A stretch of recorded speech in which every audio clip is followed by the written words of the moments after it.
So students, welcome back to my YouTube channel Bhakt Shri Ram का। मैं आपका दोस्त और होस्ट सनी राय। बच्चों, आज आप लोग के सामने में क्लास 10th का चैप्टर नंबर 10 हिस्ट्री में rise of nationalism in Europe, इस चैप्टर को लेकर आया हूँ, है ना। एनसीईआरटी बुक में ये चैप्टर बहुत बड़ा दिया हुआ है, लेकिन मैंने इसका क्या किया है, फ्लो चार्ट बनाया है। इस फ्लो चार्ट से मैं आपको क्या करूँगा, समझाऊंगा। ठीक है बच्चों, तो आप लोग ध्यान समझिएगा, आपको पढ़ने में बहुत मजा आने वाला है इस बार, है ना, फ्लो चार्ट से। तो हम लोग चलते हैं। आप लोगों ने क्लास 9th में पढ़ा होगा कि 1789 में जब लुइस 16 फ्रांस का राजा था, है ना, तो क्या हुआ, वहाँ पे बस्टाइल डे परेड हुआ 14 जुलाई को और बहुत सारे लोगों ने जेल तोड़ दिया। जेल तोड़ने के बाद क्या हुआ, लुइस 16 वहाँ से उसने अपना राजा का जो पद था उसने छोड़ दिया और मोनार्की वहाँ पे खत्म हो गया। ठीक है, सबसे पहले मुझे जानना है कि मोनार्की क्या होता है। ठीक है बच्चों, मोनार्की मतलब होता है, मोनार्की का मतलब होता है, अगर मैं राजा हूँ तो मेरा बेटा, फिर मेरे बेटे का बेटा, फिर मेरे बेटे का बेटा, यानी कि हर पीढ़ी दर पीढ़ी, यानी बेटा हायरार्की से क्या होगा, हर पीढ़ी दर पीढ़ी में क्या होगा, हर बार उसका बेटा का बेटा राजा बनेगा। ठीक मेरे भाई, सेम इसी प्रकार क्या था वहाँ पे, फ्रांस में भी यही सिस्टम था कि वहाँ पे राजा का बेटा राजा, उसका बेटा राजा, फिर उसका बेटा राजा, उसका बेटा राजा, ऐसे ऐसे करके लोग राजा बनते रहते थे। ठीक है, लेकिन 1789 में क्या हुआ, बस्टाइल डे परेड वाला एक इवेंट हुआ जिसमें क्या हुआ, सब लोगों ने जेल को तोड़ दिया। और इसके बाद क्या क्या चेंजेस आए फ्रांस में, हमें ये जानना है। तो पहला चेंजेस है बेटा, power transfer from monarchy to common, यानी कि पावर जो ट्रांसफर है मोनार्की से कॉमन के बीच में ट्रांसफर हो गया।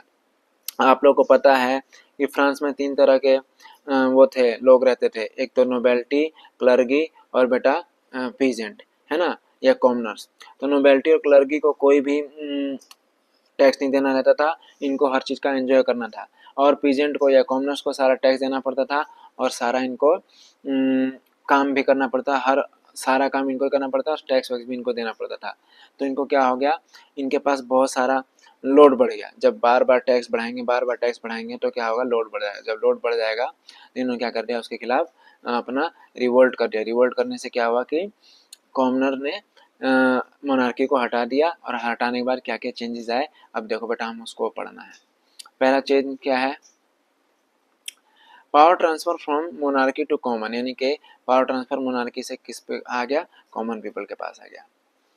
3 colour flag was chosen for France, यानी कि फ्रांस के लिए 3 कलर का फ्लैग चूज किया गया। French language as national language, French language को इन्होंने क्या बनाया बेटा, नेशनल लैंग्वेज बनाया। ठीक है, जाके वो पूरे देश में कौन सा लैंग्वेज बोला जाए, फ्रेंच लैंग्वेज।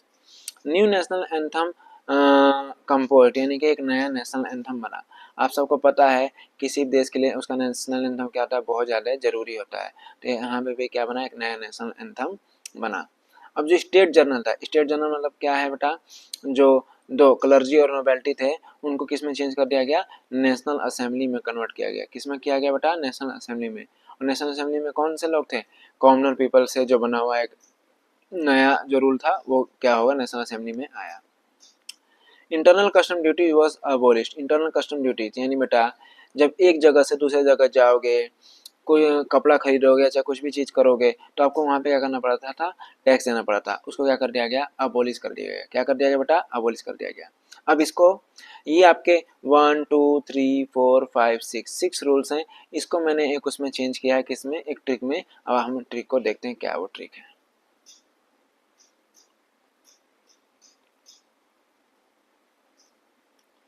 तो बेटा मेरा ट्रिक है क्या है, लेफ्टिक। लेफ्टिक मतलब बेटा, लेफ्टिक मतलब क्या है, लैंग्वेज क्या हो गया इनका, फ्रेंच लैंग्वेज हो गया। ई से स्टेट जो जर्नल था उसको किस में चेंज कर दिया गया, नेशनल असेंबली में चेंज कर दिया गया। फिर एफ से 3 कलर का क्या बना बेटा, फ्लैग बना।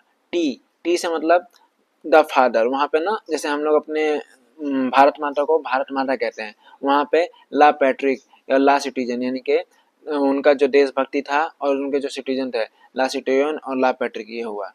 आई से जो इंटरनल कस्टम ड्यूटी था इसको क्या कर दिया गया, अबोलिश कर दिया गया, खत्म कर दिया गया। सी से सेंट्रलाइज्ड एडमिनिस्ट्रेटिव सिस्टम था, तो उसको चेंज करके किस में चेंज कर दिया गया बेटा, common law, no rich no poor all are equal, है ना बेटा। यानी कि सी से क्या हुआ, सेंट्रलाइज जो रूल था उसको क्या कर दिया गया, खत्म कर दिया गया। अब कोई भी गरीब नहीं है, कोई भी अमीर नहीं है, सभी लोग क्या हैं, इक्वल हैं। किस कौन से केस में, जब मोनार्की खत्म हो गया और हमारे पास क्या आया बेटा, कॉमन पीपल का रूल आया। 1789 का कहानी आपको सबको समझ में आ गया, ठीक है बच्चों। अब इससे आगे चलते हैं 1789 से 1799 के बीच में, जब हमारा नेपोलियन रूल करेगा। और पहले रोबेस्पियर आएगा, उसके बाद हमारा कौन आएगा, नेपोलियन आएगा। अब हमारा वीडियो का सेकंड पार्ट है बेटा 1789 to 1799 ruled by common people. आप लोग को पता है 1789 के बाद बहुत सारे हमारे क्या थे, सीक्रेट सोसाइटी ग्रुप थे, जिसका हेड कौन था, जैकोबियन क्लब्स थे, जिनका हेड कौन था बेटा, मैक्सिमिलियन रोबेस्पियर था। कौन था उसका हेड, मैक्सिमिलियन रोबेस्पियर, यहाँ पे दिया हुआ है। Jacobin club in whole France led by Maximilien Robespierre, यानी कि पूरे फ्रांस में कौन था, कॉमन पीपल का जो हीरो था वो कौन था बेटा, मैक्सिमिलियन रोबेस्पियर था। अभी जैकोबियन क्लब में कौन कौन से लोग आते थे, स्टूडेंट्स आते थे, मिडिल क्लास पीपल आते थे, ठीक है बच्चों, स्टूडेंट और मिडिल क्लास पीपल आते थे, ठीक है। तो 1789 से 1799 के बीच में, ऐसे तो जैकोबियन क्लब का जो रोबेस्पियर था उसको भी मार दिया गया, लेकिन उसके तब तक से हम मान के चलते हैं कॉमन पीपल का रूल था। अब देखो बेटा 1789 से 1793 तक जब मैक्सिमिलियन रोबेस्पियर था तो क्या कर रहा था, जो भी लोग मोनार्की यानी कि जो राजा के सपोर्टर थे, या राजा का फायदा चाहते थे, या राजा का हेल्प करना चाहते थे ताकि फिर से मोनार्की आ जाए, तो उन लोगों को एक गुलेटिन समझते हो ना, एक बीच खंबे, दो खंबे में एक काटने वाला रहता था, उनको बीच से कटवा देता था, है ना। कौन, रोबेस्पियर, जो राजा का साथ देते थे। रोबेस्पियर की जो कहानी है वो भी कुछ ऐसी है कि शुरू में उसको सभी लोग पसंद करते थे, लेकिन जब वो इतना ज़्यादा वो हो गया, जैसे क्या बोलते हैं उसको, किस चीज़ का बिल्कुल वो हो जाना, मतलब जैसे हिटलर था, है ना, जैसे हिटलर था, वो एक चीज़ को रट लगा के बैठे कि मुझे जर्मनी को सबसे पावरफुल बनाना है। उसी प्रकार क्या हुआ बेटा, जैकोबियन क्लब का जो हेड था रोबेस्पियर, इसने भी क्या किया, अपने जिद के आगे अड़ गया, और ये चाहता था कि पूरे देश में जो हो कॉमन पीपल हो, कॉमन पीपल का रूल हो। लेकिन कॉमन पीपल के रूल के चक्कर में इसने क्या किया, बहुत सारे ऐसे ऐसे काम किए जो इसको नहीं करना चाहिए था, ठीक है। तो इसने क्या किया, जितने भी लोग थे सबको बुलेटिन में मरवा देता था। तो धीरे धीरे जो इसके साथी थे उनको भी इसका रूल ये पसंद नहीं आता था, तो उन्होंने भी क्या किया, इसका साथ देना छोड़ दिया, और लास्ट में 1793 में इसको भी गुलेटिन में ही मारा गया। जब रोबेस्पियर मर गया तो यहाँ पे फ्रांस में अभी भी कॉमन पीपल थे, जैकोबियन क्लब चल रहा था, लेकिन यहाँ पे आता है हमारा नेपोलियन आता है। कौन आता है बेटा, नेपोलियन। अब नेपोलियन की क्या क्या कहानियां हैं, अब हम यहाँ पे देखेंगे अगले यहाँ पे इस वाले पैराग्राफ में। चलो बच्चों अब देखते हैं नेपोलियन का कहानी। तो बच्चों जब नेपोलियन आया 1799 में, वो पहले मिलिट्री में था, फिर उसने अपने आप को हेड बनाया, बनाते बनाते बनाते बनाते वो देश का हेड बन गया, देश का हेड ऑफ द पर्सन बन गया, है ना बच्चा। तो नेपोलियन 1804 में एक नेपोलियन कोड लाया, ये इसे कोड ऑफ कंडक्ट कहते हैं। क्या कहते हैं बेटा, कोड ऑफ कंडक्ट या नेपोलियन कोड। अब इसके मेरिट्स क्या थे और डीमेरिट्स क्या थे हम लोग देखते हैं। मेरिट्स मतलब इसके लाभ क्या थे, और डीमेरिट्स मतलब इसकी हानियां क्या थी, हमें देखते हैं। मेरिट्स देखो बेटा, इक्वेलिटी बिफोर लॉ, यानी कि सबके लिए क्या था, इक्वेलिटी था, चाहे वो अमीर हो, गरीब हो, कोई राजा हो, महाराजा हो, किसी को भी कोई सुख सुविधा नहीं मिलेगा, सबको इक्वेलिटी मिलेगा। नंबर सेकंड है right to property. Right to property में जब पहले हमारा वो था जैकोबियन क्लब था, उससे पहले हमारा मोनार्की था, तो सिर्फ क्लर्गी और नोबेलिटी यही लोग सिर्फ प्रॉपर्टी रखने के अधिकार थे, बाकी किसी को अधिकार नहीं था। तो इसने क्या किया, सबके लिए प्रॉपर्टी, राइट टू प्रॉपर्टी लाया। Abolish feudal system. Feudal system मतलब बेटा जो क्लर्गी और नोबेलिटी वाला जो सिस्टम चल रहा था उसको इसने खत्म कर दिया। इसने ट्रांसपोर्टेशन को बहुत अच्छा किया, कम्युनिकेशन को बहुत अच्छा किया, इसने अच्छे अच्छे रोड बनाए, ट्रांसपोर्ट सिस्टम अच्छा बनाया, नालियाँ वालियाँ बनाई, ठीक है बेटा। फ्रीड पीजेंट फ्रॉम सर्वडम लेबर, यानी बेटा जो बंधुआ मजदूर थे, बंधुआ मजदूर मतलब जिनको मैंने, जैसे मैं एक राजा हूँ और मैंने क्या कर रखा, बहुत सारे लोगों को अपना गुलाम बना रखा, उनसे बस मजदूरी करवा रहा हूँ, उनको पैसा वैसा कुछ नहीं दे रहा हूँ, तो इसे सर्वडम लेबर को इसने क्या कर दिया, फ्री कर दिया। Common national currency, units and measurement, यानी कि इसने कॉमन नेशनल करेंसी बनाया और हर जगह मेजर करने के लिए यूनिट्स एंड मेजरमेंट सिस्टम लाया। ये तो इसके क्या हो गया बेटा, मेरिट्स, यानी कि इसने क्या क्या किया, ठीक है।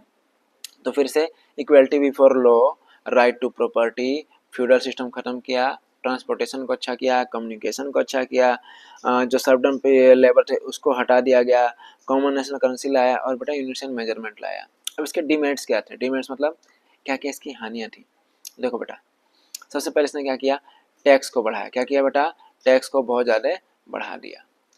Censorship imposed. अभी सेंसरशिप क्या होता है? सेंसरशिप जैसे आप लोगों ने सुना होगा कि मोदी गवर्नमेंट अभी जब चुनाव चल रहा था तो एक बड़ा ही वो चला था कि देश में क्या है, वो आ गया है, संविधान खत्म होने वाला है।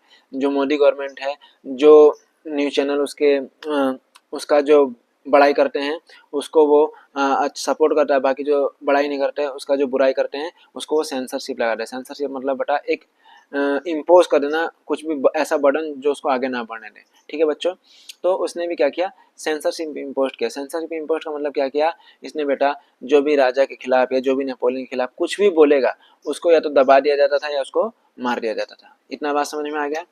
Force conscription into the French army, यानी बेटा जबरदस्ती जबरदस्ती क्या क्या करते थे ये लोग, फ्रेंच आर्मी में लोगों को भर्ती कर देते, है ना, जबरदस्ती भर्ती कर देते हैं। ठीक है। लैक ऑफ पॉलिटिकल फ्रीडम, यानी कि किसी को पॉलिटिकल फ्रीडम नहीं था, सब लोगों को आज़ादी नहीं था। यानी कि जैसे बोलने का आज़ादी, जैसे हमारे देश में 6 तरह के आज़ादी हैं, EFEREC, equality, freedom, education, culture और कॉन्स्टिट्यूशनल लिबर्टीज, ऐसे करके हमारे पास 6 तरह की आज़ादियाँ हैं, लेकिन यहाँ पे कुछ भी तरह का आज़ादी नहीं था। इतना बात क्लियर हुआ बेटा डीमेरिट्स। अब इससे आगे देखते हैं हम लोग क्या है,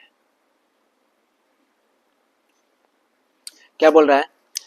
Napoleon expand its territory to neighbouring countries, यानी नेपोलियन ने क्या किया, अपने आसपास फ्रांस के आसपास जितनी भी कंट्री थी आसपास, जैसे ब्रिटेन हुआ, ऑस्ट्रिया हुआ, रसिया, रसिया तो थोड़ा दूर था, प्रसिया हुआ, जर्मनी, जर्मनी भी पर्शिया का ही पार्ट था, स्वीडन था, यानी जितने भी आसपास कंट्री थे फ्रांस के, इसने क्या कर दिया बेटा, सबके आसपास अपने जो आर्मी थे उनको डिप्लॉय कर दिया। डिप्लॉय करके अपने फ्रेंच लैंग्वेज को, फ्रेंच कल्चर को आर्मी से बोलता था कि सब लोग को आर्मी में भर्ती करो और फ्रांस को हमें आगे बढ़ाना है। कौन चाहता था? नेपोलियन चाहता था।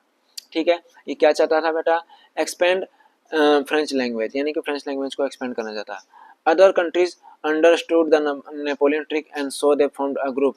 बाप रे, यानी कि जो अदर कंट्रीज थे, यानी कि इसके आस पड़ोसी वाले कंट्री थे, इसके नेपोलियन के ट्रिक को समझ गए कि क्या चाह रहा है कि हमारे देश में फ्रेंच लैंग्वेज को इम्पोज करना चाह रहा है और क्या करना चाहता है कि हमें गुलाम बनना चाहता है ना अपने अंदर। तो बेटा इसने क्या किया, इन्होंने अपना ग्रुप बनाया। ग्रुप का नाम क्या था बेटा? बापरे। बापरे मतलब ब्रिटेन, ऑस्ट्रिया, प्रसिया और रसिया, है ना। ये मेरा ट्रिक है, मतलब ट्रिक आप लोगों के लिए बनाया है कि कैसे आप लोग इसको याद कर सकते हो। तो बापरे से याद करेंगे, है ना। बापरे, बापरे मतलब अरे बाप रे नेपोलियन आ गया, है ना। कैसे याद करोगे? अरे बाप रे नेपोलियन आ गया। तो बापरे मतलब ब्रिटेन, ऑस्ट्रिया, प्रसिया और रसिया, है ना। आज का जो जर्मनी है वो प्रसिया का ही पार्ट था। ठीक है बेटा, ऐसे करके इन्होंने एक ग्रुप बनाया। किसने? फ्रांस के नेबरिंग कंट्री ने, यानी कि बाप रे, ब्रिटेन, ऑस्ट्रिया, रसिया और प्रसिया। अब इन्होंने क्या किया, अब इससे अगले पेज में देखते हैं हम लोग।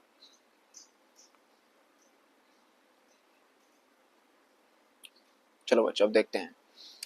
इन 1813 Napoleon lost a war and return to Leipzig figure 5। आप लोगों ने एक आपके बुक में एक फिगर 5 दिया हुआ है, जहाँ पे क्या हो रहा है, नेपोलियन एक वॉर हार जा रहा है और उसके बैग में से बहुत सारे लेटर गिर रहे हैं। लेटर गिरने का मतलब क्या है, ऐसे कर करके वो अपना एक टेरिटोरी क्या कर रहा है बेटा, हार रहा है, यानी कि लॉस्ट हो जा रहा है।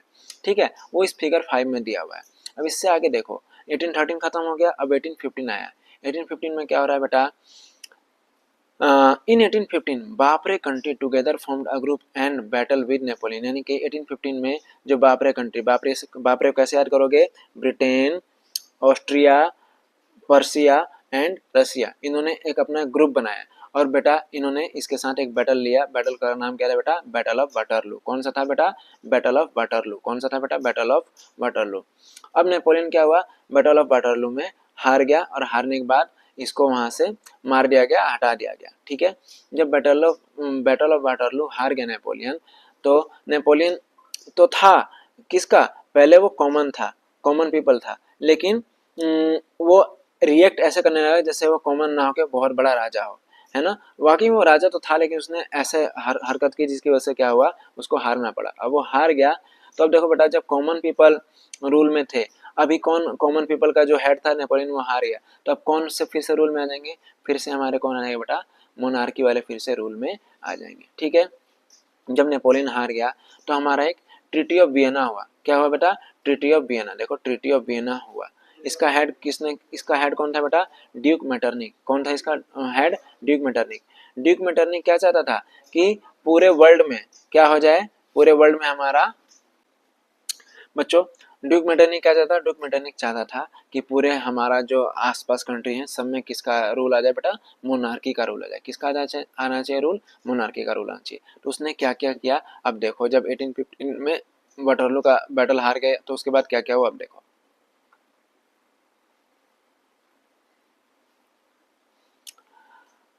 हाँ, नंबर 1 क्या है, bourbon dynasty was restore in French, यानी कि लुई 16 कौन सा डायनेस्टी का था, बर्बन का था, तो उसको फिर से फ्रांस में क्या कर दिया गया, रिस्टोर कर दिया गया। Boundary setup to prevent French expansion, यानी कि फ्रांस, अगर ये कंट्री फ्रांस है ना, ये मेरा थोड़ा फिगर जैसे बना हुआ है, आप समझ जाना कि फ्रांस है, अपने बुक में भी देख सकते हैं फ्रांस है ये। तो फ्रांस के आसपास चारों तरफ क्या कर दिया गया, बाउंड्री सेटअप कर दिया गया, ऐसा बाउंड्री ताकि फ्रांस अपने टेरिटरी को एक्सपेंड ना कर पाए, यानी कि चारों तरफ इसको एक वॉल जैसा घेर के बना दिया है कि अब भाई तू इससे आगे नहीं बढ़ेगी, इससे आगे बढ़ा तो हम तुझको फिर से क्या करेंगे, मारेंगे पीटेंगे, ऐसा कुछ करके। ठीक है बच्चों, Prussia was given western frontage as its new territory, यानी कि बेटा प्रसिया को क्या कर दिया गया, वेस्टर्न फ्रंट दे दिया गया। अगर ये फ्रांस है और यहाँ पे अगर प्रसिया है तो ये प्रसिया का ये ईस्ट होगा और ये मेरा क्या होगा, वेस्ट होगा। तो ये वाला सारा पार्ट किसको दे दिया गया बेटा, प्रसिया को दे दिया गया। तुम इसको अच्छे से संभालो। समझ में आया मेरे बच्चों, इससे आगे देखो, Austria gets control over north Italy, है ना, यानी कि ऑस्ट्रिया के कंट्रोल में कौन आ गया, यहाँ पे इटली होगा ऐसे हाई हिल वाला, तो वहाँ पे नॉर्थ इटली यानी कि ये वाला पार्ट किसके कंट्रोल में आ गया, ऑस्ट्रिया कंट्रोल में आ गया। क्लियर हुआ ये बात। ट्रीटी ऑफ वियना में क्या क्या हुआ, सबसे पहले बर्बन डायनेस्टी फिर से रिस्टोर हुआ, फिर फ्रांस के चारों ओर बाउंड्री सेटअप हुआ ताकि वो अपने आप को एक्सपेंड ना कर पाए। प्रसिया को वेस्टर्न फ्रंट दिया गया और ऑस्ट्रिया को नॉर्दर्न इटली दिया गया। अगर ये इटली है, समझ लो इटली है, तो ये नॉर्थ है, ये साउथ है, ये ईस्ट है और ये वेस्ट है। तो ये वाला पार्ट किसके कंट्रोल में आ गया, ऑस्ट्रिया के कंट्रोल में आ गया। किसके कंट्रोल में आ गया बेटा, ऑस्ट्रिया कंट्रोल में। क्लियर। अब आगे देखो, इससे आगे क्या हुआ, इससे आगे बेटा बहुत इंपॉर्टेंट है, रसिया गेट पोलैंड, यानी कि रसिया को क्या दे दिया गया, पोलैंड दे दिया गया। अब बापरे कंट्री ने मिलके क्या क्या रूल लाया, कंजर्वेटिव रिटर्न्स, यानी कंजर्वेटिव, कंजर्वेटिव कौन थे, वो लोग थे, कंजर्वेटिव मतलब वो लोग हैं जो चाहते हैं कि हमारा क्या हो, कि फिर से मोनार्की आ जाए, है ना, कॉमन पीपल रूल ना करे, मोनार्की वाले ही रूल करें। तो कंजर्वेटिव जब रिटर्न हो गए, यानी कि द मॉमी रिटर्न्स, है ना 2.0, तो ऐसे कंजर्वेटिव रिटर्न हो गए, तो इन्होंने क्या क्या नया रूल लाया, देखो बेटा, मोनार्क को फिर से लेके आए। ये जो मैंने ऐसा साइन बनाया है इसका मतलब क्या है कि ये एक्सपेंड कर रहा है, यानी कि बढ़ रहा है। तो मोनार्क को लेके आए ये लोग, चर्च का पावर इन्होंने फिर से रिस्टोर कर दिया, सेंसरशिप फिर से रिस्टोर कर दिया, और हायरार्की, हायरार्की मतलब बेटा बेटे का बेटा, बेटे का बेटा, बेटे का बेटा, ऐसा करके उसके राजा बनेंगे। क्लियर हुआ ये बात आप लोग को कि नहीं क्लियर हुआ। ठीक है बच्चों, अब इससे आगे देखते हैं क्या है, नए पेज पे चलते हैं।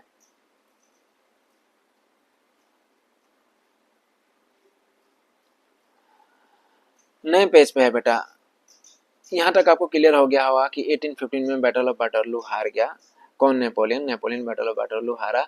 तो क्या क्या चेंजेस आए, फिर से कंजर्वेटिव आ गए, उन्होंने क्या क्या चेंज लाया वो हमने अभी पीछे पढ़ा। अब देखते हैं बेटा, the making of nationalism in Europe. सबसे पहले नेशनलिज्म क्या होता है, पहले ये जानो, व्हाट इज नेशनलिज्म। यूरोप तो आपको पता है, यूरोप एक हमारा कंटिनेंट है, यूरोप कंटिनेंट में बहुत सारे कंट्रीज हैं। तो व्हाट इज नेशनलिज्म, नेशनलिज्म का डेफिनेशन क्या होता है बेटा, देखो बेटा, अपने देश के लिए प्यार होना। अगर जैसे अपना देश कौन है, हमारा देश प्यारा भारत है ना, तो मुझसे कोई कहे कि भारत पे किसी ने आक्रमण कर दिया, किसी ने युद्ध कर दिया, वॉर हो गया है, तो क्या हम अपने देश को बचाने के लिए लड़ाई लड़ेंगे। ऑब्वियस सी बात है, अगर मुझे अपने देश से प्यार है, मैं चाहता हूँ कि मेरा देश ग्रो करे, हर चीज़ हर सेक्टर में ग्रो करे, तो मैं क्या करूँगा, अपने देश को बचाने के लिए मैं लड़ूंगा, चाहे मैं मर जाऊँ चाहे जी, वो अलग बात है, लेकिन मैं देश को बचाने के लिए लड़ूंगा। तो नेशनलिज्म का मतलब क्या होता है, देश प्रेम, यानी कि देश से प्यार होना, जितना ज़्यादा हम देश से प्यार कर सकते हैं अपने। ठीक है, तो नेशनलिज्म इन यूरोप में 3 तरह के लोग थे। 3 तरह के लोग में कौन थे बेटा, एक एरिस्टोक्रेट्स होते हैं, दूसरा मिडिल क्लास होता है और तीसरा होता है पीजेंट। ठीक है, आपको मिडिल क्लास नहीं पता, पीजेंट तो पता है, कॉमन पीपल होता है। मिडिल क्लास अभी मैं बताता हूँ क्या होता है। और पहले अरिस्टोक्रेट जानते हैं। नेशनलिज्म आपको समझ में आ गया, अब अरिस्टोक्रेट समझो क्या होता है बेटा। मोनार्की क्या होता है? मोनार्की में राजा का बेटा, उसका बेटा, उसका बेटा, उसका बेटा राजा बनेगा। लेकिन अरिस्टोक्रेट्स मतलब क्या होता है बेटा? अरिस्टोक्रेट का मतलब होता है बेटा जो कुछ वेल्दी पीपल होंगे, जो वेल्दी पीपल होंगे, जिनके पास अपना कुछ पैसा होगा, उनका अपना कुछ जमीन होगा, उनके पास अपना कुछ बहुत सारा घर मकान होगा, है ना, जो सोशली और पॉलिटिकली फैमिली आपस में कनेक्टेड होंगे, वो लोग क्या होते हैं? अरिस्टोक्रेट्स होते हैं। क्या होते हैं बेटा? अरिस्टोक्रेट्स। यानी कि उनमें राजा का बेटा राजा तो नहीं बनता, लेकिन जिसके पास पैसा बहुत ज्यादा होगा वो अपना एक अलग ही लेवल बना लेगा, अपना ही कोई देश बना लेगा, घर बना लेगा, या अपनी एक अलग दुनिया बना के रहेगा। उसे क्या कहेंगे हम लोग? अरिस्टोक्रेट्स। अगर हम एग्जाम्पल दें भारत का, तो हमारे देश में जैसे अंबानी है, अडानी है, बिरला है, टाटा है, इन सब के पास पैसा बहुत है। ठीक है, ये चाहेंगे तो अपना एक अलग ही लेवल या अलग एक दुनिया बना लेंगे जिसमें वो सिर्फ अब खुद से रूल करेंगे। ठीक है बच्चों, तो ये होते हैं अरिस्टोक्रेट्स। अरिस्टोक्रेट्स का फिर से डेफिनेशन तो नहीं है, बस समझो। तो क्या होते हैं? ये वेल्दी पीपल होते हैं। ऑन स्टेट टाउन हाउस, यानी कि इनके पास अपना घर होता है, बहुत बड़ा घर होता है। सोशली एंड पोलिटिकली कनेक्टिंग, ये जो मैंने तीर का निशान बनाया, ऐसे तीर का निशान बनाया बेटा, इसका मतलब क्या है? ये लोग बहुत ही ज़्यादा आगे हैं, है ना। इसका मतलब क्या? बहुत आगे हैं। Family connected with marriage ties, यानी कि अब ये लोग क्या करेंगे? जब कोई बहुत ज़्यादा पैसे वाला है, क्या वो किसी गरीब इंसान से शादी करेगा? बिल्कुल भी नहीं करेगा, है ना। तो ये लोग क्या करते हैं? आपस में जो भाई किसी की बेटी है, किसी का बेटा है, जिनके पास बहुत सारा पैसा, उनसे इन्होंने शादी कर दिया और आपस में क्या होगा? एक दूसरे से कनेक्ट हो गए। क्लियर?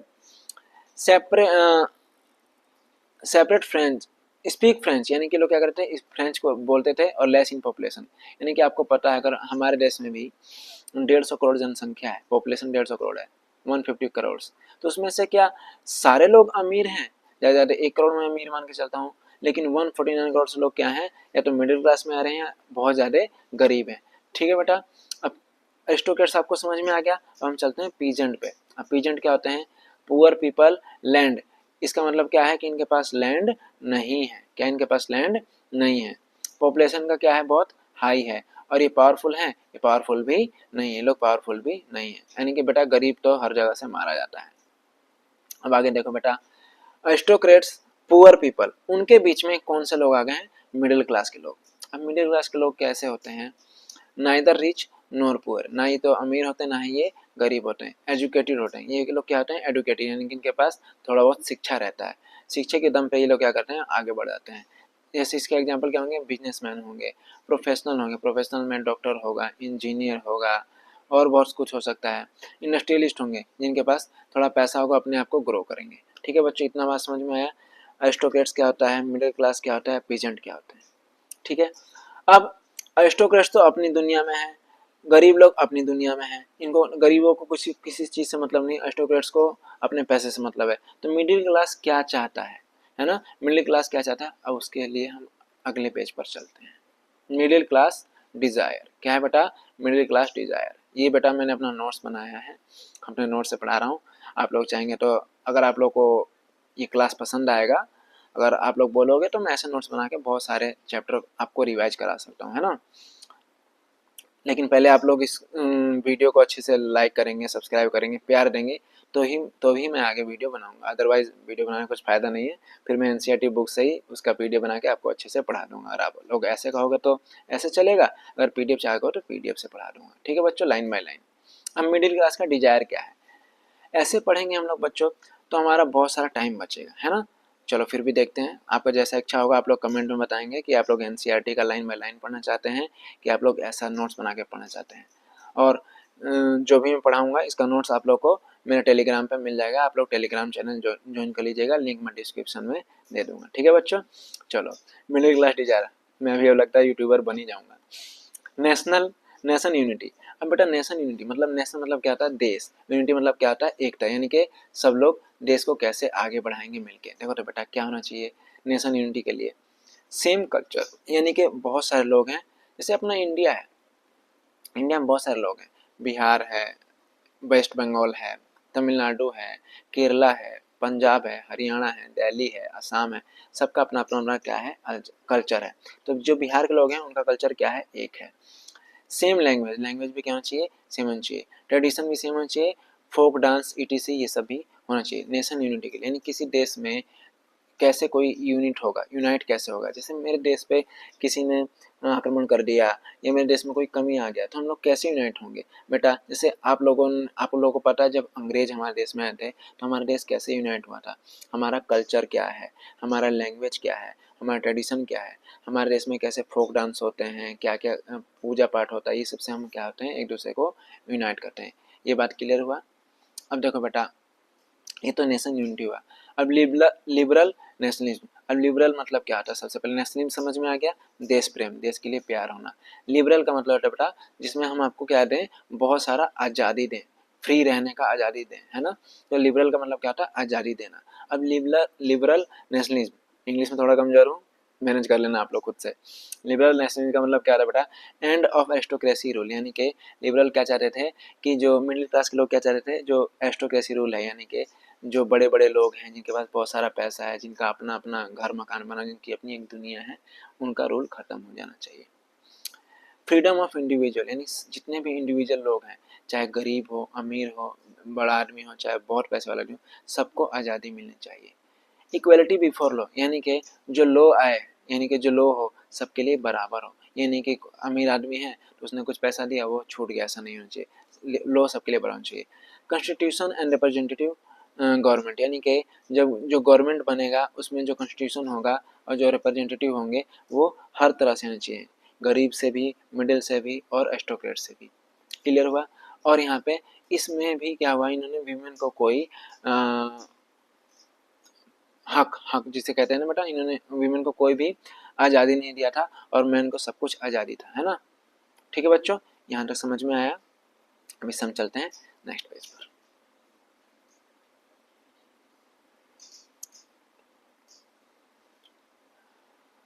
आई होप कि आप लोग इसको एंजॉय कर रहे होंगे क्योंकि ये चैप्टर बहुत बड़ा है ना। एनसीईआरटी बुक में बहुत लेंथी चैप्टर है। मैं इसको क्या कर रहा हूँ, छोटे से पार्ट्स में डिवाइड करके आपको पढ़ा रहा हूँ। अगर आप लोग को अच्छा लगेगा तो आप लोग इसको अच्छे से प्यार देना, है ना बेटा। लिबरल नेशनलिज्म वांट्स, अब ये लोग क्या चाहते थे। अब देखो मेरे भाई, सबसे पहले हेम्सबर्ग है, क्या है बेटा, हेम्सबर्ग है। मैंने ये ऐसे ही एक डायग्राम बनाया फ्रांस का, ठीक है। ये लोग क्या चाहते थे कि टैक्स को कम किया जाए, टैक्स को क्या किया जाए बेटा, कम किया जाए। एम्प्लॉयमेंट को बढ़ाया जाए, बेटा हर गरीब इंसान यही चाहता है कि उसके ऊपर जो टैक्स हो ना उसको कम कर दिया जाए और उसको नौकरी जरूर दिया जाए, ठीक है बेटा। तो so in 1834 Zollverein started by Prussia and many German state join later, यानी बेटा 1834 में एक जोल्वरिन आया। अब ये जोल्वरिन क्या होता है पहले हम इसको जानेंगे, अब उसके बाद समझ में आ जाएगा आपको जोल्वरिन क्या होता है। अब देखो इसका मैंने डायग्राम बना रखा है, यहाँ पे हेम्सबर्ग है और यहाँ पे न्यूरेबर्ग है ना बेटा, न्यूरमबर्ग है, यहाँ पे हेम्सबर्ग है और यहाँ पे न्यूरमबर्ग है। जब हेम्सबर्ग से न्यूरमबर्ग में आते हो आप लोग तो आपको 11 टैक्स बैरियर पड़ते थे। कितने टैक्स बैरियर पड़ते थे, 11, और हर सबके लिए आपको 5.5% टैक्स देना पड़ता था। अगर मैं बिहार से कोई चीज़ दिल्ली ले जा रहा हूँ, अब मैं हर जगह कोई सामान ले जा रहा हूँ, हर जगह हर बार टैक्स दूंगा, हर बार 5.5% टैक्स दूंगा, तो मैं इतना तो मैं जितने का मेरा सामान नहीं उतना ज़्यादा तो मुझे क्या देना पड़ेगा, टैक्स देना पड़ेगा। तो मैं क्या करूँगा, अपने सामान में प्रॉफिट कमाने के लिए मैं और ज़्यादा सामान क्या करूँगा, महंगा करके बेचूंगा कि नहीं बेचूंगा, वही यहाँ पे हो रहा था। तो 1834 में क्या हुआ, प्रसिया ने क्या किया, जोल्वरिन लाया। जोल्वरिन में क्या हुआ कि जितने भी जो रूल थे 11 टैक्स बैरियर, 5.5% टैक्स, इसको खत्म कर दिया गया, है ना। अब क्या हुआ, इसमें क्या है जोल्वरिन में, अबोलिश टैक्स बैरियर, यानी जितने भी टैक्स बैरियर थे उसको खत्म कर दिया गया। Reduced number of currency of 30 to 2, यानी कि नंबर ऑफ करेंसी जो 30 था उसको कितना कर दिया गया बेटा, 2 कर दिया गया। इतना बात क्लियर हुआ। उसके बाद रेलवे नेटवर्क, यानी कि रेलवे नेटवर्क को अच्छे से बढ़ाया गया। Example, ell of textile material bought in Frankfurt 15.547, in Mainz 55.1 centimetre, in Nuremberg 65.6 and in Freiburg 53.50, यानी बेटा एल क्या होता है, एक कपड़े का मेजरमेंट होता है। जैसे हम लोग अपने कपड़े को मीटर में, सेंटीमीटर में, चाहे इंच में मेजर करते हैं, वहाँ पे किस में मेजर करते हैं, एल में मेजर करते हैं। तो फ्रैंकफर्ट में क्या था, वही कपड़ा हमें मिलता था बेटा 54.5 सेंटीमीटर का। अब उसी को मैं अगर मैं मेंज में ले जाता हूँ तो वही कपड़े का साइज कितना होता है 55.1 सेंटीमीटर। न्यूमर में लेता हूँ तो 65.6 सेंटीमीटर, फाइबर में लेता हूँ तो बेटा 53.5 सेंटीमीटर, यानी कि अलग लोकेशन पे कपड़े का साइज क्या जाता है, चेंज होता है। तो क्या इस हिसाब से मैं अपना कपड़ा बेच पाऊंगा अच्छे से? नहीं बेच पाऊंगा। अगर मैं पूरे भारत में अगर 1 मीटर कपड़ा है तो पूरे भारत में क्या होना चाहिए, 1 मीटर कपड़ा होना चाहिए, तभी जाके मेरा कपड़ा अच्छे से बेचा जाएगा। अगर मैं हर बार अलग साइज के लोकेशन के हिसाब से अपने कपड़े को चेंज करता रहूँगा तो मेरा फायदा नहीं होगा, मुझे नुकसान होगा। इसलिए बेटा इन्होंने क्या किया, उस चीज़ को हटा के एक टैक्स को हटा दिया और कॉमन करेंसी 30 की जगह इन्होंने 2 ला दिया। क्लियर हुआ यहाँ तक? चलो फिर आगे देखते हैं।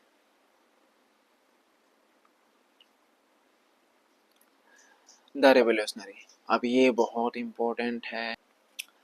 द रेवोल्यूशनरी में क्या है बेटा, अब इटली में एक गिउसेppe मैज़नी नाम का आदमी था, जो कि क्या था बेटा, बहुत ज़्यादा रेवोल्यूशनरी आदमी था, मतलब बहुत ही अच्छा इंसान था, या हरामी कहो उसे, वो था, ऐसा था वो।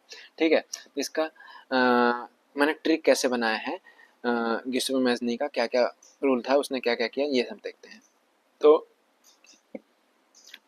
इसका ट्रिक है बेटा जेम्स। क्या है बेटा? जेम्स। आप लोग जेम्स खाते हैं ना, वही ट्रिक है इसका।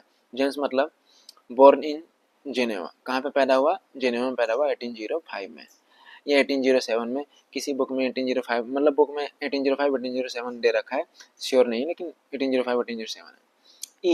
ई से मतलब एग्जाइल है ना बेटा, 1831 में एग्जाइल गया। अब ऐसे तो बुक में दिया कि 24 ईयर की एज में एग्जाइल गया, तो 1807 आएगा। ठीक है। एम से मोनार्की हेट, यानी कि जो मोनार्की को क्या कर रहा था, ये हेट कर रहा था, ये चाहता था कि कॉमन पीपल का रूल आए। एम से फिर से बेटा मेटरनिक किसके बारे में क्या बोला, मेटरनिक बोला the most dangerous enemy of our social order, यानी कि जो मैजनी है ना, हमारे सोशल ऑर्डर के लिए सबसे खतरनाक आदमी है। तो मेटरनिक कौन था, जो इसने ट्रीटी ऑफ वियना में जो हेड था, वो क्या चाहता था कि कंजर्वेटिव रूल आए, फिर से हमारे चर्च ऊपर हो जाए, मोनार्की फिर से आ जाए, वो था मेटरनिक। ये क्या बोला मैजनी के बारे में कि the most dangerous enemy of our social order. और बेटा एस से इसने क्या किया, सीक्रेट सोसाइटी बनाया। यंग इटली बनाया इसने मार्शले में, और यंग यूरोप बनाया इसने बर्न में। क्लियर हुआ ये बात?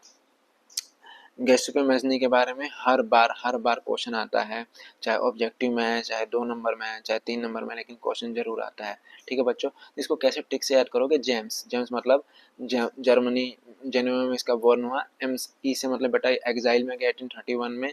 एम से बेटा मोनार्की को हेड करता था। फिर एम से मेटरनिक क्या इसके बारे में बोला था कि the most dangerous enemy of our social order. और ऐसे बेटा इसने सीक्रेट सोसाइटी को क्या किया था, बनाया था, 2 सीक्रेट सोसाइटी, यंग इटली और यंग यूरोप। चलो अब आगे देखते हैं। ये तो मैंने आपको बता दिया। अब इससे आगे बेटा the age of revolutionaries 1830 to 1848। ये जितना भी मैंने पेज बनाया है अपनी कॉपी पे, सारा आपका एनसीईआरटी बुक से है, एक भी उसमें कोई भी मिसिंग नहीं है। जैसे जैसे एनसीईआरटी बुक में लिखा हुआ है, वैसे वैसे मैंने भी सारा पेज बनाया है। ठीक है बच्चों, तो आप लोग इसको अच्छे से पढ़ो, बहुत अच्छे समझ में आएगा, आ भी रहा होगा मेरे हिसाब से तो। ठीक है। The age of revolutionary in 1830 to 1848, यानी कि बेटा 1830 से 1848 के बीच में क्या क्या हुआ, हमें ये पढ़ना है। ठीक है। फर्स्ट केस देखो, many Italian and German states and province of the Ottoman Empire and Ireland and Poland, the liberal national middle class people in July 1830 in France removed the Bourbon dynasty king, यानी बेटा 1830 में जो bourbon dynasty का king था, उसको इन्होंने क्या कर दिया, मिडिल क्लास के लोगों ने उसको जुलाई 1830 में हटा दिया। इतना बात समझ में आया? ठीक है। अभी क्या दिया हुआ है, many Italians German state and province of the Ottoman Empire, यानी बेटा ऑटोमन एम्पायर कहाँ पे था, आज के समय में ये टर्की में है, तुर्की में है ना, तुर्की में है। तो ऑटोमन एम्पायर में बहुत सारे कंट्री आते थे, तो उसमें क्या क्या थे, बहुत सारे कंट्री जो थे वो क्या होना चाहते थे, आज़ाद होना चाहते थे। क्या होना चाहते थे, आज़ाद होना चाहते थे। ऑटोमन एम्पायर से वो नहीं चाहते थे कि हमारे ऊपर कोई और राज करे, हम लोग फ्री रहें। ठीक है। तो इन्होंने क्या किया, the liberal national middle class people in July 1830 in France remove the Bourbon dynasty king and install a constitutional monarchy with the Louis Philippe. Result क्या हुआ इसका, Belgium separate from United State of Netherland, यानी बेटा United kingdom of Netherlands. तो जब 1830 में जुलाई जुलाई 1830 में जब फ्रांस में बर्बर डायनेस्टी हट गया, तो वहाँ पे एक नया राजा बना। कौन राजा बना बेटा, लुइस फिलिप। अब यहाँ पे मैंने एक टर्म लिखा है कॉन्स्टिट्यूशनल मोनार्की। कॉन्स्टिट्यूशनल मोनार्की का मतलब क्या होता है? मोनार्की आपको पता है, मोनार्की मतलब राजा का बेटा, राजा का बेटा, उसका बेटा, उसका बेटा, बेटा राजा बने, ठीक है। अभी कॉन्स्टिट्यूशनल मोनार्की का मतलब बेटा, कॉन्स्टिट्यूशन का मतलब क्या होता है? संविधान। यानी कि बेटा राजा भी वही रूल फॉलो करेगा जो एक कॉमन पीपल रूल फॉलो करेगा। तो आप लोग मुझे कमेंट बॉक्स में आंसर दो, आज इस समय पूरे वर्ल्ड में कॉन्स्टिट्यूशनल मोनार्की कौन से देश में है, कौन से देश में लाई कर रहा है। जिस देश जो आंसर बताएगा उसको मैं लाइक दे दूंगा, हार्ट कर दूँ, अपना एक हार्ट दे दूंगा, है ना बच्चों, ताकि उसको समझ में आए कि ये है देश है। तो बेटा आप लोग आंसर कमेंट में जरूर बताना, कॉन्स्टिट्यूशन मोनार्की कौन से देश में है। तो जब ये चीज़ हुआ, फ्रांस में बर्बन डायनेस्टी हटा के लुइस फिलिप राजा बना, कॉन्स्टिट्यूशनल मोनार्की आया, तो बेटा वहाँ पे फिर क्या हुआ, बेल्जियम सेपरेट हो गया यूनाइटेड किंगडम ऑफ नीदरलैंड। अब नीदरलैंड एक बहुत बड़ा पार्ट था, उसमें से कौन बाहर निकल गया? बेल्जियम बाहर निकल गया। आप लोगों ने पावर शेयरिंग पढ़ा होगा, बेल्जियम, ब्रुसेल्स, डच, फ्रेंच, ये लैंग्वेज बोलेंगे, पढ़ा है कि नहीं पढ़ा है? वही वाला बेल्जियम है, ठीक है बच्चों। अब आगे देखते हैं इससे।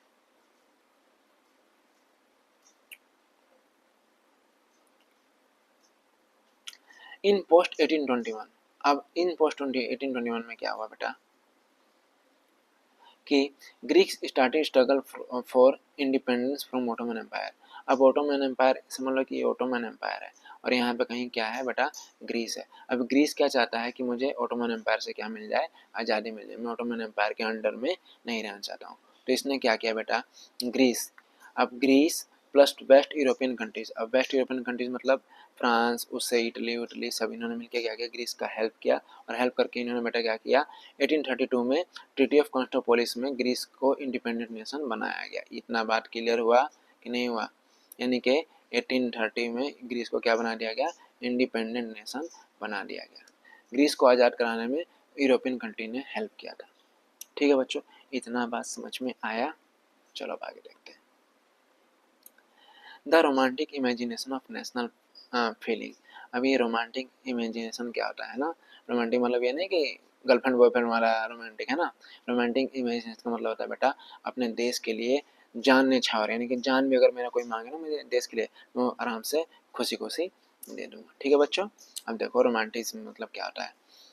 A culture movement to develop a particular form of national sentiment with the help of arts, poetry, stories and music। यानी बेटा एक ऐसा कल्चर मूवमेंट, एक ऐसा मूवमेंट क्रिएट कर देना, किसकी हेल्प से? आर्ट की हेल्प से, पोएट्रीज की हेल्प से, स्टोरीज की हेल्प से, म्यूजिक की हेल्प से, जिससे कि पूरे देश में क्या हो जाए कि हाँ भाई ये मेरा देश है और मैं अपने देश को बहुत ज़्यादा प्यार करता हूँ, किसी भी तरह इस देश को खोना नहीं चाहता हूँ, है ना। ये चीज़ होता है बेटा रोमांटिज्म का मतलब। क्लियर हुआ आप लोग को? चलो अब ये एक जर्मन फिलोसोफर था, जोहान गॉटफायर्ड, है ना। इसने क्या लिखा है? ये लिखा था 1874 से 1800 तक इसका था। इसने क्या क्या लिखा है बेटा? किसके बारे में? रोमांटिक नेशनलिज्म के बारे में लिखा है बेटा। क्या लिखा है कि the real culture was the culture of common people, das वॉक्स। यानी कि दास वॉक्स क्या मतलब होता है कि जो कॉमन पीपल जो अपना कल्चर फॉलो करते हैं उसे क्या कहते हैं बेटा? दास वॉक कहते हैं। क्या कहते हैं बेटा? Das Volk. Culture is the spirit of nation, Volksgeist, बेटा क्या बोलते हैं? वॉक गिल्स। समझ में आ गया? यानी कि दास वॉक मतलब क्या है? जो कॉमन पीपल अपना कल्चर फॉलो करते हैं उसे दास वॉक बोलेंगे, और जो culture is the spirit of nation इसे क्या बोलते हैं? वॉक ईस्ट बोलते हैं। क्लियर? आगे देखते हैं।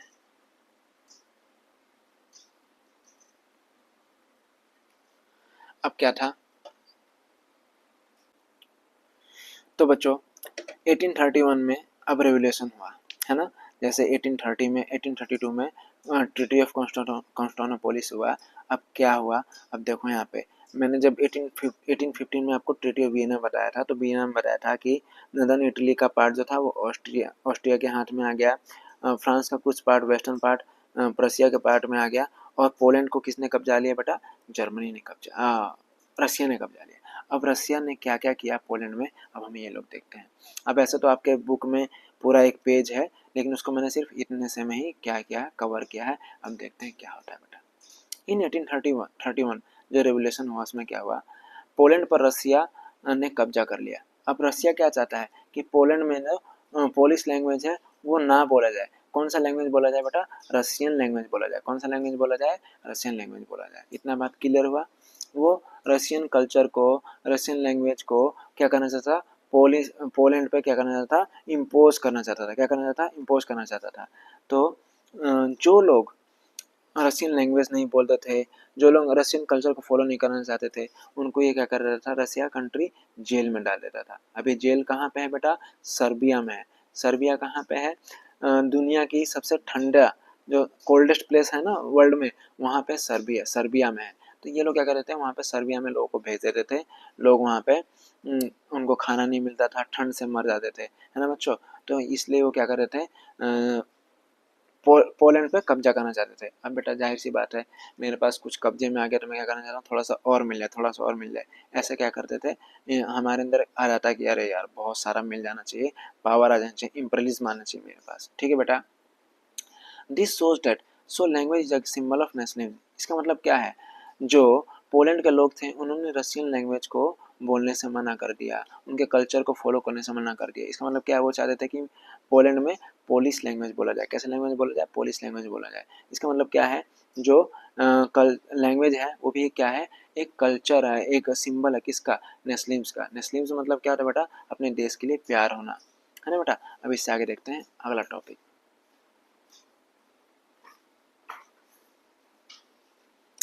Hunger, hardship and popular revolt. अभी इम्पोर्टेंट है, ठीक है बच्चों। अब ध्यान से समझो, यहाँ से सारा खेला स्टार्ट होता है बच्चों। हाँ जी बच्चों, hunger, hardship and popular revolt. अब देखते हैं यहाँ से।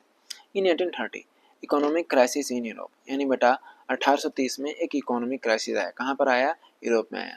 अब इसमें क्या क्राइसिस में क्या क्या हुआ, अब हमें ये जानना है।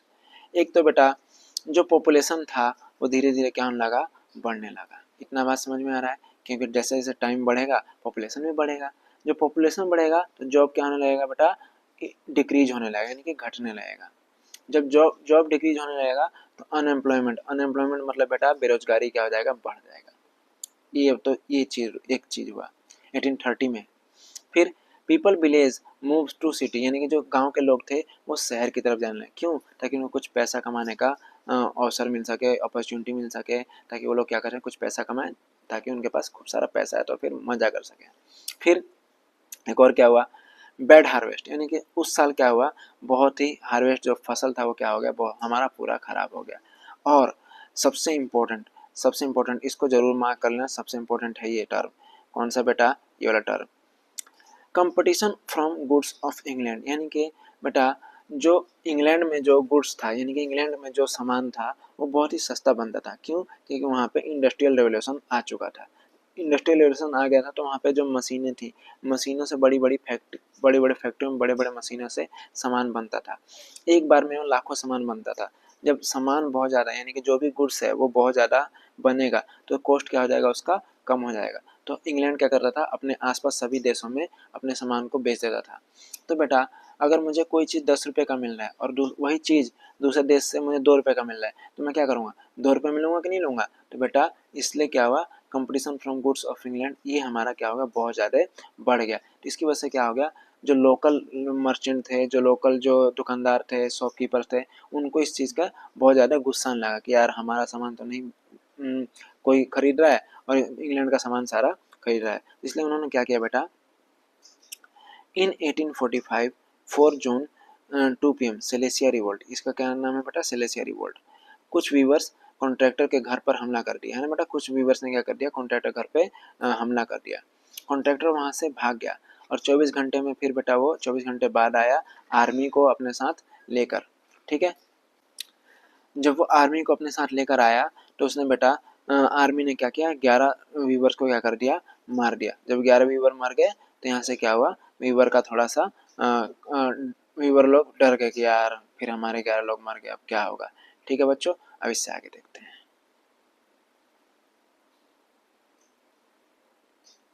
ठीक है, अब ये हमारा वीडियो का फर्स्ट पार्ट रहेगा। इस फर्स्ट पार्ट में हम यही लास्ट पेज पढ़ेंगे। उसके बाद हम सेकंड पार्ट में unification of Italy, Germany, France, Britain ये सब पढ़ेंगे। ठीक है बेटा, अब देखो in 1848 people march from French city to Paris, Louis Philippe run away. जब 11 वीवर मर गए, ठीक है, तो बहुत सारे लोगों को इस बात पे गुस्सा है। तो 1848 में क्या हुआ, पीपल जो थे बेटा वो मार्च करने लगे। मार्च मतलब पेरिस। अब फ्रांस की राजधानी कहाँ पे है, पेरिस में। तो बेटा जैसे कुछ भी इंडिया में कुछ भी चीज़ घटता है तो हम लोग कहाँ पे जाते हैं, दिल्ली में जाते हैं, क्योंकि दिल्ली चलो दिल्ली चलो दिल्ली चलो, क्यों, क्योंकि दिल्ली राजधानी है। अगर राजधानी में कुछ बात घटेगा, घटना होगा, इवेंट होगा तो पूरा वर्ल्ड जानेगा। ऐसे ही बेटा फ्रांस की राजधानी में सब लोग कहाँ पे गए, पेरिस जाना स्टार्ट कर दिए। यहाँ तक समझ में आ गया, पेरिस लोग जाना स्टार्ट कर दिए। जब फ्रेंच सिटी में, जब पेरिस में सब लोग घुस गए तो जो उस समय जो राजा बनाया था 1830 में लुईस फिलिप, वो क्या हो गया, वहाँ से भाग गया। अब बेटा जब लुईस फिलिप हमारा वहाँ से भाग गया तो फिर क्या हुआ, क्या क्या चेंजेस हुए, फिर से देखो। अब लुईस फिलिप कौन था, राजा, कॉन्स्टिट्यूशनल मोनार्की राजा था। अब क्या क्या चेंजेस हुए फिर से बेटा, national assembly proclaimed a republic, यानी कि नेशनल असेंबली ने क्या कर दिया, एक रिपब्लिक कंट्री बना दिया। रिपब्लिक कंट्री का मतलब क्या होता है, वहाँ पे जो हेड ऑफ द स्टेट होगा, यानी कि हेड ऑफ द कंट्री होगा, वो हायरार्की में नहीं रहेगा, वो हर बार हर 5 साल 6 साल के बाद चुना जाएगा। जैसे अपना देश भारत, भारत क्या है हमारा, एक रिपब्लिक कंट्री है, तो यहाँ का हेड ऑफ द स्टेट कौन है बेटा, हमारा हेड ऑफ स्टेट प्रेसिडेंट जी हैं। तो बेटा हमारे देश का जो प्रेसिडेंट है, क्या वो हायरार्की में है कि हर 5 साल में चुना जाता है, वो हर 5 साल में चुना जाता है। ठीक है बेटा, तो यहाँ नेशनल असेंबली ने क्या किया कि इसको एक रिपब्लिक कंट्री बना दिया। किसको बेटा, फ्रांस को। राइट टू वर्क गारंटी, यानी कि बेटा सबको काम करने का अधिकार जो था वो दिया गया। चलो भाई अब सबको काम करने का अधिकार मिलेगा। वर्कशॉप फॉर ट्रेनिंग, यानी कि ट्रेनिंग करना क्या कर दिया गया, कंपलसरी कर दिया गया कि बेटा आप ट्रेनिंग करो, ट्रेनिंग करने के बाद आपको जॉब जरूर मिलेगा। अब इससे आगे देखते हैं, थोड़ा सा लास्ट बचा है हमारे पास पॉइंट। इसमें क्या है बेटा, voting rights to all males above 20 years, यानी बेटा इसे बोलते हैं एक्टिव सिटीजन्स, यानी कि जो भी 21 साल से ऊपर का होगा सिटीजन मेल होगा, उसको वोटिंग राइट मिलेगा। वीमेन को यहाँ भी कोई क्या नहीं मिला बेटा, अधिकार नहीं मिला, इनको कोई भी राइट्स नहीं देगा। अब 1848 में France become a republic country, other countries followed the France, यानी बेटा 1848 में क्या हुआ, फ्रांस एक रिपब्लिक कंट्री बन गया और जितने भी अदर कंट्रीज थे वो भी फ्रांस को क्या करने लगे, फॉलो करने लगे। ठीक है बच्चों, तो ये हो गया हमारा चैप्टर का हाफ पार्ट कंप्लीट। अब हाफ पार्ट में हम लोग इसके बाद हम लोग पढ़ेंगे अगले वीडियो में। ठीक है बच्चों, अगले वीडियो में हम लोग क्या करेंगे, इसको पढ़ेंगे। आप लोग इस वीडियो को पहले अच्छे से प्यार दो, लाइक करो, सब्सक्राइब करो, मस्त फैला दो सबको, जो भी 10th वाले ग्रुप में होंगे, सीबीएसई बोर्ड वाले बच्चे, कि एक नया मास्टर आया है पढ़ाता है, तो इसको फैलाओ अच्छे से। अगर आप लोग अच्छे से प्यार दोगे तो और भी ऐसे वीडियो बहुत सारे बनेंगे, सिर्फ हिस्ट्री के नहीं, ज्योग्राफी के, पॉलिटी के, इकोनॉमिक्स के, सभी चैप्टर के नोट्स बनाऊंगा और आप लोगों के साथ ऐसे में शेयर करूंगा। आप लोग क्या करो, इसको इतने अच्छे से लाइक करो, सब्सक्राइब करो, कमेंट करो। और देखो बेटा जब आए हो तो कमेंट करके ही जाओ, कमेंट करने में कमेंट और सब्सक्राइब करने में ज़्यादा टाइम नहीं लगता। ठीक है बच्चों, और अगर आपको इसका पीडीएफ चाहिए तो मैं डिस्क्रिप्शन में इसका लिंक डाल दूंगा, टेलीग्राम का अपना चैनल का, वहाँ से आप लोग इसको पीडीएफ को डाउनलोड कर सकते हैं। चलो बच्चों फिर गुड लक, मिलते हैं सेकंड पार्ट में।